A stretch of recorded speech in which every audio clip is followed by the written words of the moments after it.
विद्यार्थियों, education point Haryanvi में आपका बहुत बहुत स्वागत है। विद्यार्थियों, आज हम कक्षा +2 के आरो बाग के जो आपके काव्यखंड के मुख्य प्रश्न हैं, जिनको हम बहुविकल्पीय कहते हैं, जो एग्ज़ाम में 40 अंक के आने वाले हैं। तो यदि आप इस वीडियो को भली प्रकार से देख लेंगे तो आपके 40 अंक कहीं नहीं जाने के।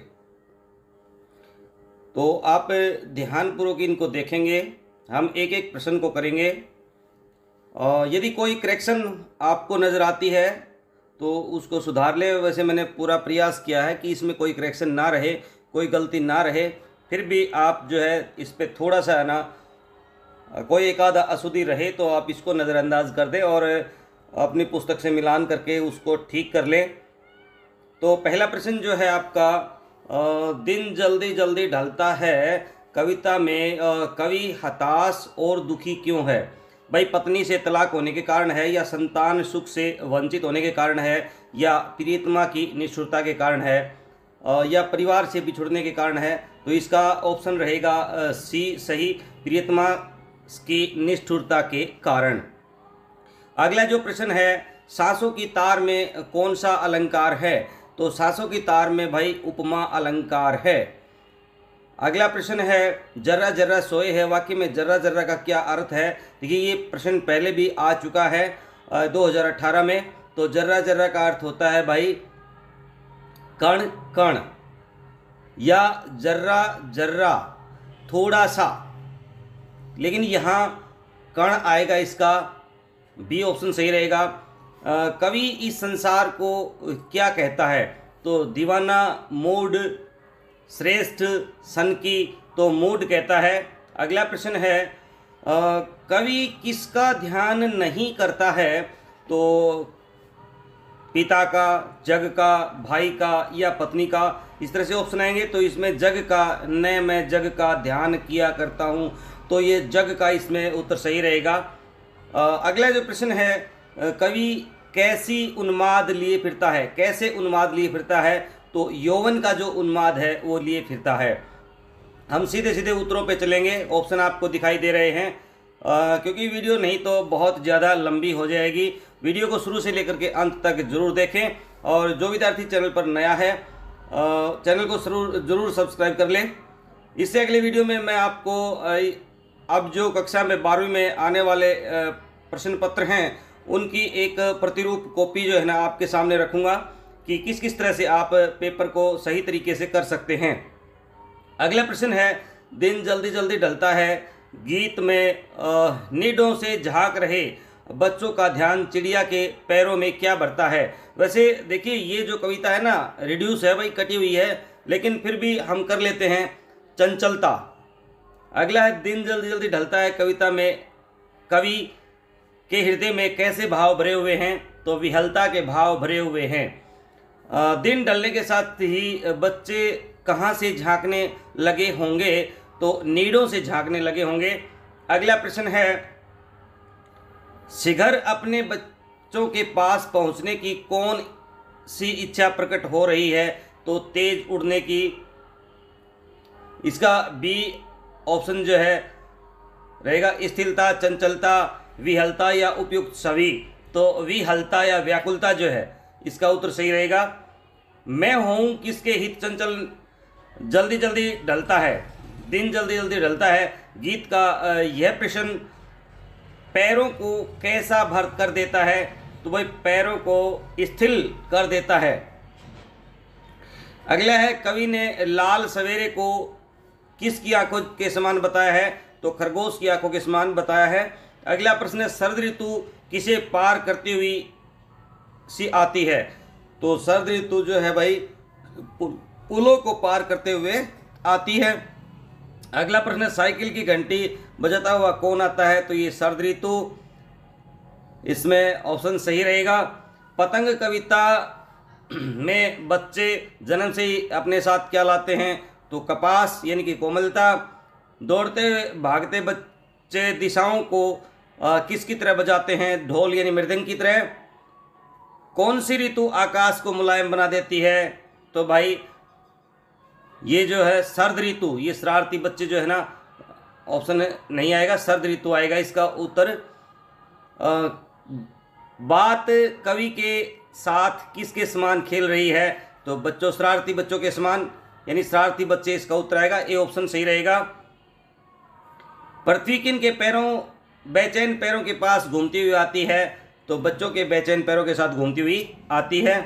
अगला प्रश्न है, पतंग उड़ाते हुए बच्चे किसके सहारे स्वयं भी उड़ते रहते हैं, तो रंध्रों के सहारे, इसका जो डी ऑप्शन है ये सही रहेगा। कपास किसका प्रतीक होता है, ये कोमलता का, सी ऑप्शन इसका सही रहेगा। छत से गिरने और बच जाने के बाद बच्चे क्या बन जाते हैं, ये प्रश्न पहले आया हुआ है, तो ये डरपोक, नीडर, ईर्ष्यालु या सहनशील, तो नीडर बन जाते हैं। प्रश्न नंबर 26 है, पतंग उड़ाते समय, यानी पतंग उड़ाते बच्चे को महज एक धागे के सहारे कौन थाम लेती है, पतंगों की ऊंचाइयां, तो ये यही ऑप्शन इसका ना, ए ऑप्शन सही रहेगा। मंजिल भी तो दूर नहीं, यह विचार किसके मन में आया है, तो ये विचार पंथी के मन में आया है, इसका ए ऑप्शन सही रहेगा। दिन जल्दी जल्दी ढलता है नामक कविता में किस में दिन का पंथी किसे कहा गया है, तो सूर्य को कहा गया है। वैसे इसका जो है ना उत्तर कवि को आएगा, क्योंकि तीनों ही ऑप्शन इसमें हैं। चिड़िया भी का भी एक इसमें लिया गया है, भाई चिड़िया भी शाम को अपने निडों में आती है, कवि भी, सूर्य प्रत्याशा को, ये नीचे वाले तो दोनों ही गलत हैं, सूर्य इसका उत्तर नहीं आएगा, इसमें कवि ही आएगा भाई। इसको एक बार फिर टैली भी कर लेना, कवि आएगा इसमें। अगला है, दिन जल्दी जल्दी ढलता नामक कविता में कवि की पंक्ति मुझसे मिलने को कौन विकल किस भाव को व्यक्त करती है, हताशा के भाव को। अपने बच्चों के विषय में सोचकर पक्षियों की चंचलता किस अंगों में सबसे अधिक व्यक्त होती है, तो ये पंखों में, डी ऑप्शन सही रहेगा। पतंग कविता के कवि कौन है, तो आलोक धनवा सही रहेगा। बच्चों के रोमांचित शरीर का संगीत क्या करता है, तो भाई गिरने से बचाता है, डी ऑप्शन इसका सही रहेगा। भाषा के साथ साथ बात कैसी होती गई है और भी पेचीदा, यानी कि इसका डी ऑप्शन, सी ऑप्शन सही रहेगा। भादो कविता किस ऋतु, भादो कविता किस ऋतु में आता है, भादो यानी कविता के माध्यम से भादो जो है वो किस ऋतु में आता है, तो वर्षा ऋतु में आता है। बात सीधी होने पर भी किसके चक्कर में फंस गई, तो भाषा के चक्कर में फंस गई, इसका सी ऑप्शन सही रहेगा। कवि से शरारती बच्चे के समान कौन खेल रही थी, तो बात जो है, ए ऑप्शन इसका सही रहेगा। बात तो सीधी थी पर कविता में कवि ने किस पर बल दिया है, ये ऑप्शन क्वेश्चन है ना आया हुआ है पहले, तो इसका जो सही उत्तर रहेगा ऑप्शन सी, भाषा की सहजता। बात कवि से किसकी तरह खेल रही थी, तो शरारती बच्चे की तरह, इसका ए ऑप्शन सही रहेगा। कील की तरह ठोकने का क्या अर्थ है, तो इसमें आएगा भाषा के साथ जबरदस्ती करना, सी ऑप्शन जो है इसका सही रहेगा। कैमरे में बंद अपाहिज कविता किस काव्य संग्रह से संकलित है, लोग भूल गए, बहुत इंपॉर्टेंट प्रश्न है, पहले भी आया हुआ है, फिर भी आ सकता है। अगला प्रश्न है, कैमरे में बंद अपाहिज के होठों पर क्या दिखाई देता है, ये क्वेश्चन भी पहले आया हुआ है, तो इसमें कसमसाहट, वेरी इंपॉर्टेंट क्वेश्चन, ये आ सकता है। 42 का जो प्रश्न है, कविता के बहाने में कौन सा गुण है भाई, तो कविता के बहाने में जो है ना प्रसाद गुण है। अगला प्रश्न है, अच्छी कविता का बनाना सही बात का किससे जुड़ना होता है, तो ये शब्दों से जुड़ना होता है। अगला जो प्रश्न है 44, बात का शरारती बच्चे की तरह खेलने का अर्थ क्या है, कि समझ में नहीं आना। अब मुस्कुराएंगे हम इस पंक्ति में हम कौन है, तो इस कविता में दूरदर्शन वाले हम। पेच खोलना से क्या तात्पर्य है भाई? स्पष्ट करना। अगला प्रश्न है, बात की चूड़ी मर जाने का क्या आशय है? बात का प्रभावहीन होना। अगला प्रश्न है, कैमरे में बंद अपाहिज कविता के कवि का नाम क्या है? तो भाई कैमरे में बंद अपाहिज कविता जो है वो रघुवीर सहाय की है। बच्चों, रघुवीर सहाय का जो जीवन परिचय है वो भी एग्जाम की दृष्टि से बहुत महत्वपूर्ण है। हरिवंश राय बच्चन और ये दोनों ही बहुत महत्वपूर्ण हैं, इनको अच्छे से याद कर लें। कैमरे वाले एक और कोशिश क्यों करना चाहते हैं? तो इसका जो ऑप्शन है वो सी सही रहेगा, अपाहिज की अपंगता को उभारने के लिए। अगला प्रश्न है, कैमरे में बंद अपाहिज कविता में किस पर व्यंग्य किया गया है? तो दूरदर्शन वालों पर इसमें व्यंग्य किया गया है, डी ऑप्शन इसका सही रहेगा। कैमरे में बंद अपाहिज करुणा के मुखौटे में छिपी किसकी कविता है? तो ये क्रूरता की कविता, ऑप्शन ए इसका सही रहेगा। कैमरे में बंद अपाहिज कविता में दूरदर्शन कर्मियों की किस मनोवृत्ति को दर्शाया गया है? तो इसमें संवेदनहीनता को जो है ना दर्शाया गया है, बी ऑप्शन इसका सही रहेगा। अगला प्रश्न है, रघुवीर सहाय ने अपनी कविता कैमरे में बंद अपाहिज में किसे रेखांकित करने का तरीका अपनाया है? संवेदनशीलता का, बी ऑप्शन इसका सही रहेगा। पाताली अंधेरे की गुफाओं में वीवरों में, यहाँ वीवरों का क्या अर्थ है? तो वीवर का अर्थ होता है भाई बिल। अगला प्रश्न है, सैर स्वीकारा कविता के अनुसार ममता के बादल की मंडराती कोमलता कहाँ गिराती है? तो भीतर गिराती, तो बी ऑप्शन इसका सही रहेगा। दूरदर्शन के लिए क्या आवश्यक है? तो दूरदर्शन के लिए भाई रोचक कार्यक्रम आवश्यक है, क्योंकि जब तक रोचकता नहीं आएगी तो कार्यक्रम को कोई नहीं देखेगा। अगला जो प्रश्न है आपका, कैमरे में बंद अपाहिज कविता में किस प्रकार की भाषा का प्रयोग किया गया है? तो साहित्यिक अवधि भाषा का इसमें प्रयोग किया गया है। सहज सरल एवं सामान्य भाषा का इसमें प्रयोग किया गया, बी ऑप्शन इसका सही रहेगा। 58 का जो प्रश्न है, दूरदर्शन वाले किसकी संवेदना से खिलवाड़ करते हैं? तो अपाहिज की संवेदना से, सी ऑप्शन इसका सही रहेगा। कैमरे में बंद अपाहिज करुणा के मुखौटे में छिपी किसकी कविता है? तो ये है क्रूरता की कविता है। प्रश्न रिपीट है ये। कैमरे में बंद अपाहिज कविता में समर्थ शक्तिवान किसे कहा गया है? तो इसका जो रहेगा दूरदर्शन वालों को ही कहा गया है, डी ऑप्शन। वैसे समर्थ, हम एक समर्थ शक्तिवान को लेकर आएंगे, तो यहाँ अपाहिज, बी उत्तर जो है ना अपाहिज, ये ऑप्शन होना चाहिए इसका। इसको एक बार टैली कर लिया जाएगा। 61 का जो प्रश्न है आपका, कार्यक्रम को रोचक बनाने के लिए हम अपाहिज को क्या करते हैं? रुला देते हैं, डी ऑप्शन सही रहेगा। अपाहिज दूरदर्शन कार्यक्रम संचालक किस प्रकार के प्रश्न पूछते हैं? तो इंपॉर्टेंट प्रश्न है ये, अर्थहीन प्रश्न पूछते हैं जिनका कोई अर्थ नहीं होता है।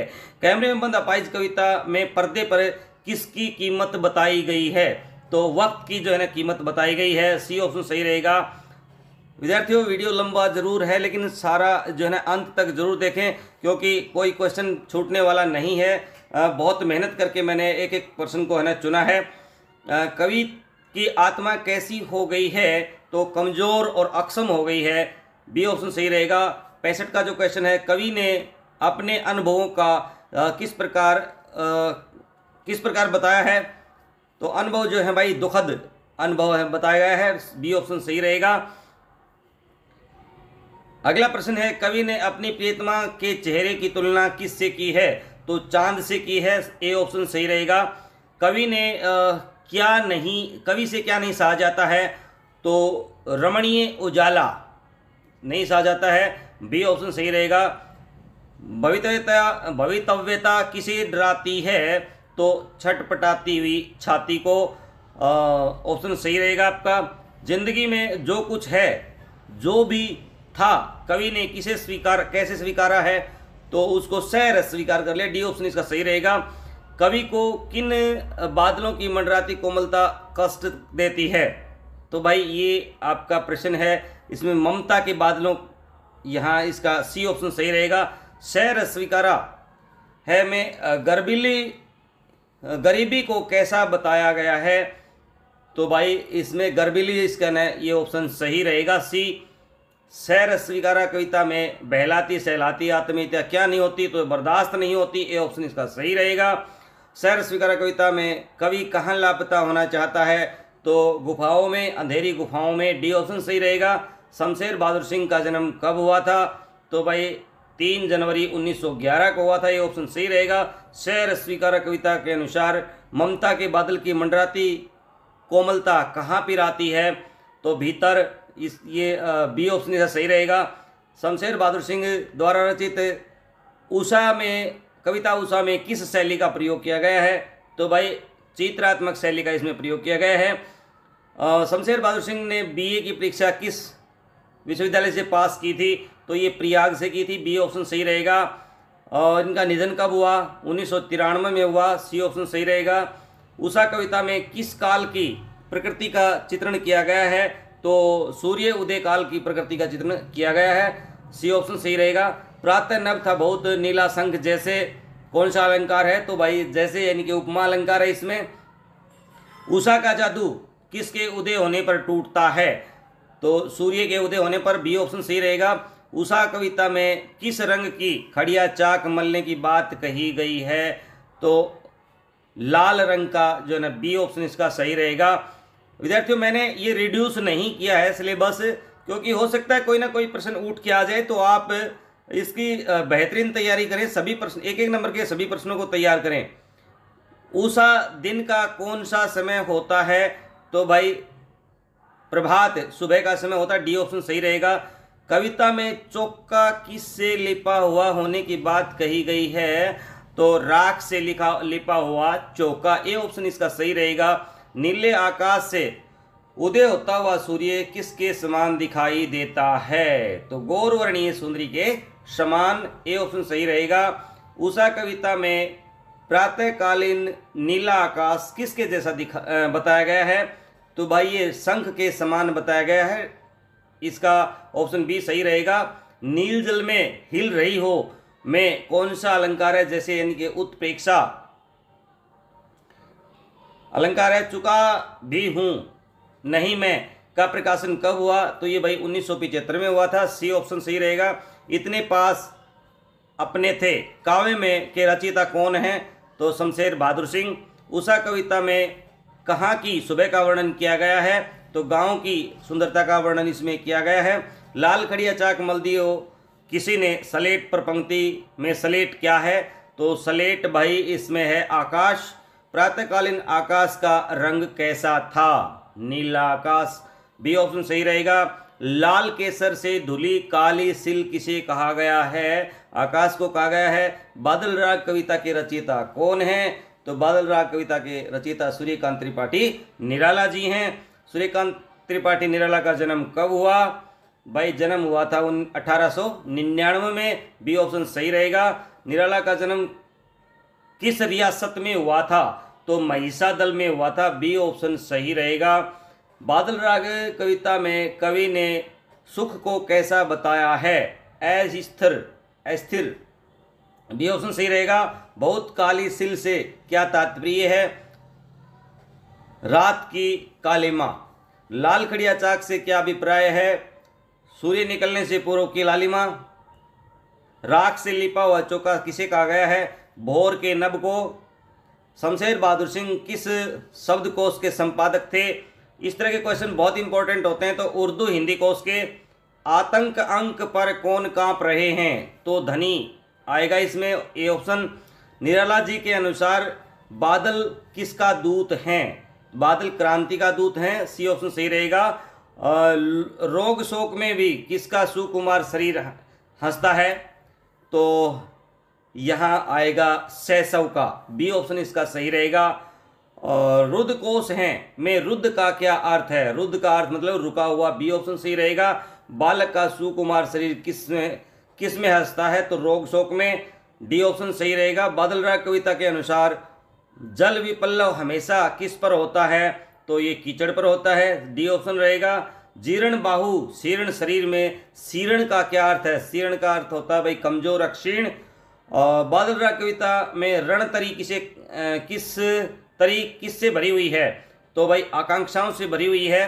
क्रांति के बादल की गर्जन सुनकर कौन सा वर्ग भयभीत होता है, तो भाई ये पूंजीपति वर्ग। बादलों को अधीर होकर कौन बुलाता है? कृषक। डी ऑप्शन, किसान का सार किसने चूस लिया है? शोषक वर्ग ने। डी ऑप्शन, क्रांति का सबसे अधिक लाभ किस वर्ग को मिलता है? पूंजीपति वर्ग को, निम्न वर्ग को। तो क्रांति का निम्न वर्ग को। ए ऑप्शन, तुलसीदास किस काव्य धारा के कवि हैं? तो भाई राम काव्य धारा के तुलसीदास जो है ना,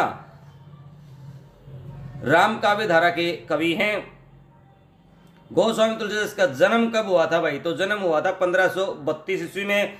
उनकी पत्नी का नाम क्या था? रत्नावली। तुलसीदास के पिता का नाम आत्माराम दुबे। C option. और अगला जो प्रश्न है, लोगों में कौन सी भावना नहीं रह गई है? धर्म अधर्म की। तुलसीदास किस गांव के रहने वाले थे? राजपुर के। तुलसीदास के गुरु का नाम क्या था? तो भाई गुरु का नाम था नरहरिदास। रामचरितमानस किस कवि की रचना है? तुलसीदास की। वेदों और पुराणों के अनुसार संकट के समय कौन सहायता करता है? भाई संकट के समय भगवान राम जो है वो सहायता करते हैं। तुलसीदास ने किसका खंडन किया है? जाति प्रथा का उन्होंने खंडन किया है। सहेव विपिन हिम आतप बाता, यहाँ आतप का अर्थ क्या है? तो धूप होता है। अस कही आयसु पाय पद बद चलेव हनुमंत, यहाँ आयसु का अर्थ क्या है? आयसु का अर्थ होता है आज्ञा, या आयसु का अर्थ यहाँ पहुंच गया। आयसु का अर्थ, डी ऑप्शन इसका सी रहेगा, पहुंच गया। तुलसी बचपन में अपना पेट कैसे भरते हैं? तो भीख मांग करके। बी ऑप्शन सही रहेगा। लक्ष्मण मूर्छा और राम का विलाप शीर्षक प्रसंग किस भाषा में रचित है? ये अवधी भाषा में रचित है भाई। मने बिनु फनी करीबर करहीना, यहाँ करीबर का अर्थ क्या है? करीबर हाथी। वेदों और पुराणों के अनुसार संकट के समय कौन सहायता करता है? प्रभु राम, प्रभु श्री राम। कवितावली में किस भाषा का प्रयोग किया गया है? तो अवधी भाषा का प्रयोग किया गया है। तैस में आने के बाद रावण किसके पास गया? कुंभकर्ण के पास गया था। श्री राम के अनुसार पंखों के बिना किसकी स्थिति दयनीय होती है? तो पंखों के बिना पक्षी की स्थिति दयनीय होती है। श्री राम के मतानुसार किसकी हानि विशेष हानि नहीं है? तो पत्नी की हानि या नारी की हानि। यहाँ पत्नी की जगह नारी भी आ सकता है, तो आपको नारी करना है या पत्नी वाला ऑप्शन सही करना है। तुलसी के पिता का नाम आत्माराम दुबे, पहले आ चुका है। किसकी फटकार ने तुलसी को राम भक्त बना दिया था? तो पत्नी की फटकार ने भाई। बी ऑप्शन सही रहेगा। लक्ष्मण के मूर्छित होने पर सामान्य मनुष्य की तरह कौन विलाप करने लग जाता है? तो श्री राम। ए ऑप्शन सही रहेगा। तुलसीदास का निधन किस स्थान पर हुआ था? तो भाई काशी में हुआ था, ध्यान रखना, इंपॉर्टेंट प्रश्न है। कवितावली की रचना किसने की थी? ये भी तुलसीदास ने की थी। तुलसीदास की प्रमाणिक काव्य रचनाओं की संख्या कितनी है? तो भाई 12 है इनकी रचना, इंपॉर्टेंट प्रश्न है। श्री राम का विलाप सुनकर कौन विकल हो गए? तो वानर विकल हो गए। D option. हनुमान जी संजीवनी बूटी लेकर तो आए, तो कवि ने करुण रस में किस रस के समावेश होने की कल्पना की है? तो करुण रस में वीर रस जो है वो मिल गया है। सहेव विपिन हिम आतप बाता, यहाँ वाता का अर्थ क्या है? वाता का अर्थ है भाई हवा। नारी हानि विशेष क्षति नाही, यहाँ क्षति का अर्थ क्या है? क्षति का अर्थ है भाई हानि। फिराक गोरखपुरी को 1920 में स्वाधीनता संग्राम में भाग लेने के लिए कितने वर्षों की जेल हुई थी? पहले आ चुका भाई, इंपॉर्टेंट पर्सन है यो। तो 1.5 साल की जेल हुई थी भाई उनको।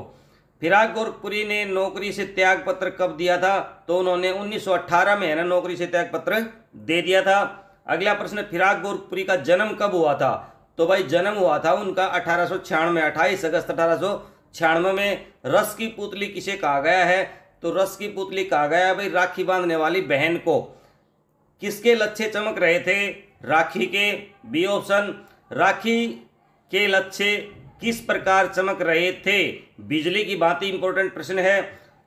रात गए फरिश्ते आकाश में पूर्ण संसार का क्या खोलते हैं? पाप का अध्याय। D option. गज़ल में किस छंद का प्रयोग हुआ, इम्पोर्टेंट प्रश्न है। तो गज़ल ही छंद इसमें है। और सद के फिराक अजाजे सुखन के कैसे उड़ाली, ये आवाज़ पंक्तियों में कैसी भाषा, पंक्तियों में भाषा कौन सी है। तो ये भाषा है आपकी उर्दू और फारसी। पठित गज़ल के अनुसार रात के सन्नाटे क्या कह रहे हैं, कुछ बोल रहे हैं। पठित गज़ल के अनुसार रात में कौन बोल रहे हैं, सन्नाटे। कवि अपनी गज़लें किसके प्रति समर्पित करता है, तो भाई मीर को, बी ऑप्शन इसका सही रहेगा।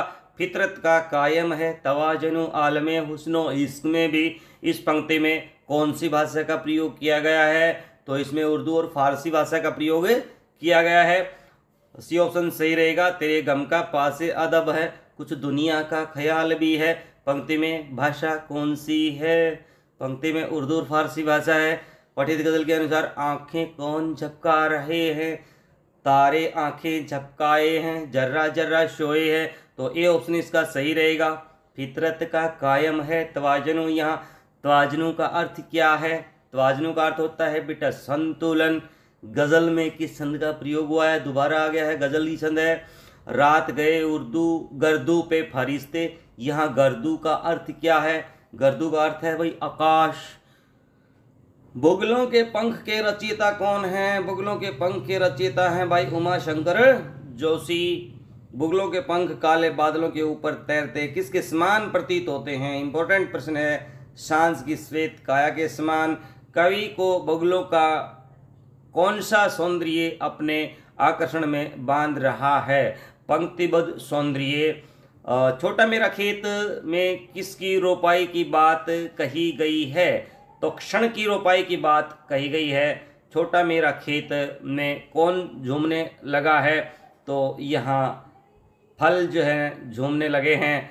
उमाशंकर जोशी का निधन जो है 1988 में हुआ था। छोटा मेरा खेत कविता में किसके अंकुर फूटने की बात कही गई है, शब्द के अंकुर फूटने की बात कही गई है। अगला प्रश्न है आकाश में किसकी पंक्तिबद्धता की सुंदरता का चित्रण किया गया है, तो बगुलों की है, ए ऑप्शन इसका सही रहेगा। छोटा मेरा खेत कविता में कवि ने निम्न में से किसे रसायन कहा है, तो कल्पना को रसायन कहा है। अगला प्रश्न है बुगलों के पंख कविता में सांझ की सतेज श्वेत काया क्या कर रही है, तैर रही है, बी ऑप्शन सही रहेगा। छोटा मेरा खेत कविता में किसकी कटाई की बात कही गई है, अनंतता की कटाई की बात, सी ऑप्शन सही रहेगा। बगुलों के पंखों द्वारा क्या चुराने की बात कही गई है, आंखें चुराने की, ए ऑप्शन सही रहेगा। बगुलों के पंख का रंग कैसा है, तो भाई सफ़ेद है, इसमें सी ऑप्शन सही रहेगा। छोटा मेरा खेत कविता में किस रस की अमृतधारा को अक्षय बताया गया है, तो इसमें साहित्य की जो धारा है, साहित्य रस की जो धारा है उसको बताया गया है। अगला प्रश्न है सन 1947 में उमाशंकर जोशी ने किस पत्रिका का संपादन किया, तो संस्कृति का। छोटा मेरा खेत कविता में किसके अंकुर फूटने की बात कही गई है, तो शब्द के अंकुर फूटने की बात कही गई है। लुटते रहने से जरा भी कम नहीं होती रस की धारा। कवि ने अभिव्यक्ति रूपी बीज किस पर बोया है, तो कागज के पृष्ठ पर बोया है। कवि का छोटा खेत किस आकार का था, तिकोना था, चौकोना, तो ए ऑप्शन सही रहेगा। निराला ने जीर्ण बाहु किसे कहा है, रोगी को। सूर्योदय से पहले किसका जादू होता है, तो सूर्योदय से पहले निशा का जादू होता है। कार्यक्रम कैसा होना चाहिए, कैमरे में बंद अपाइज पाठ के आधार पर बताइए, तो कार्यक्रम होना चाहिए भाई रोचक, तभी तो उसको देखेंगे। विद्यार्थियों बहुत प्रयास किया है, अलग अलग प्रश्नों को उठाया है। मुझे पूर्ण विश्वास है कि आपके जो है ना काव्यखंड के जो 20 प्रश्न है ना वो निश्चित रूप से दूर नहीं है, इससे अलग नहीं आ सकते। अर्धरात्रि गई कपी नहीं आयु काव्यांश में किस पात्र के आने की बात हुई है, तो हनुमान आए थे भाई, हनुमान, डी ऑप्शन।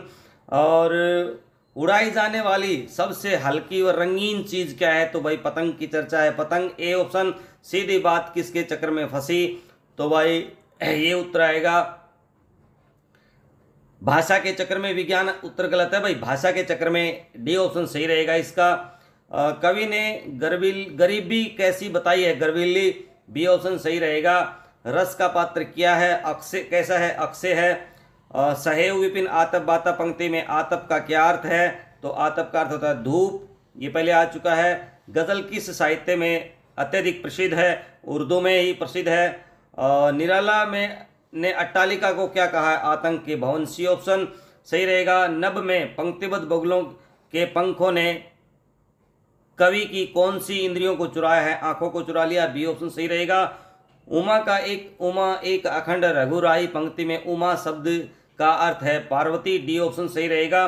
पतंगबाज किसके सहारे दिखाए गए हैं? तो ये रंध्रों के सहारे।